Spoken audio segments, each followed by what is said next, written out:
A estrutura interior da Terra é difícil de se examinar.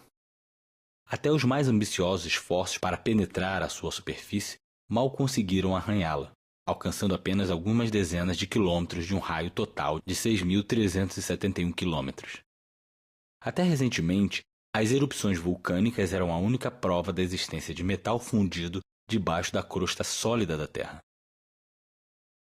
Mineiros também perceberam que a temperatura e a pressão aumentavam gradualmente à medida que alcançavam maiores profundidades.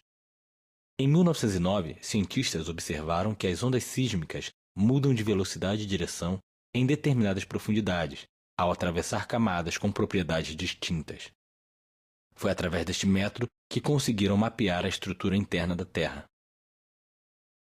A Terra primordial formou-se há cerca de 4,6 bilhões de anos.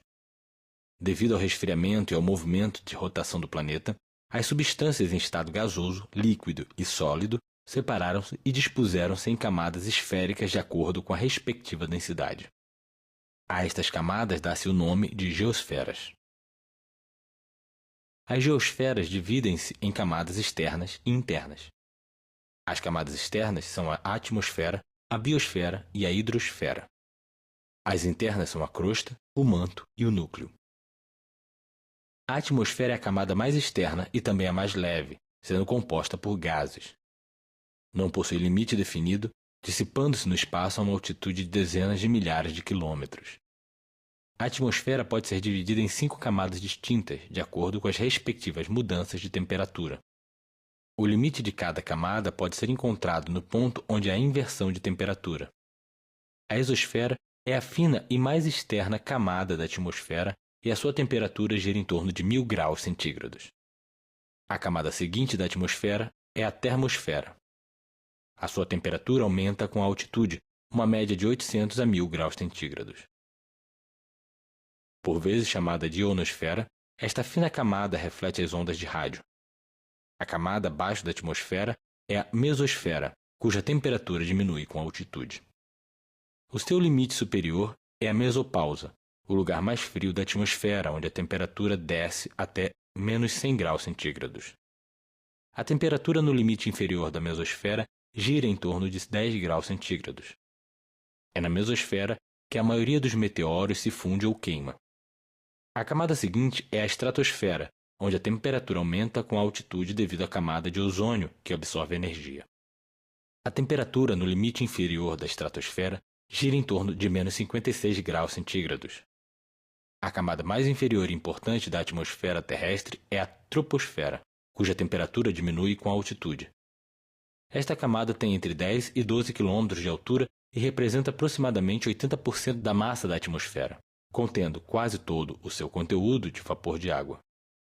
É aqui que acontecem quase todos os fenômenos meteorológicos e é também aqui que voam os aviões. Das camadas interiores da Terra, a mais exterior é a crosta. A composição da crosta continental é mais diversa e espessa que a da crosta oceânica. A sua camada superior é rica em silicatos, enquanto a inferior consiste de rochas de alta densidade, ricas em metais. A descontinuidade de Mohorovičić é uma fronteira situada entre a crosta e o manto, onde são refratadas as ondas sísmicas dos terremotos. O manto divide-se em manto superior e inferior. O manto superior estende-se até uma profundidade de 700 km. A sua parte superior é sólida, juntamente com a crosta é formada a litosfera. A camada fundida localizada na parte inferior do manto superior tem o nome de astenosfera. O manto inferior consiste de rocha maciça e a quantidade de componentes metálicos pesados aumenta conforme a profundidade.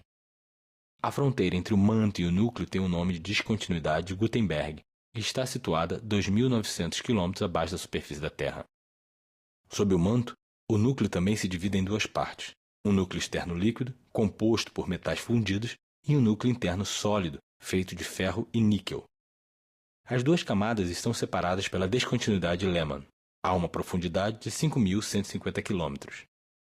A densidade, a temperatura e a pressão aumentam com a profundidade. Porém, enquanto a pressão aumenta gradualmente, a densidade muda abruptamente nas descontinuidades, ou seja, onde a velocidade das ondas sísmicas também sofre alterações abruptas. Ao ritmo do aumento da temperatura interior da Terra, dá-se o nome de gradiente geotérmico.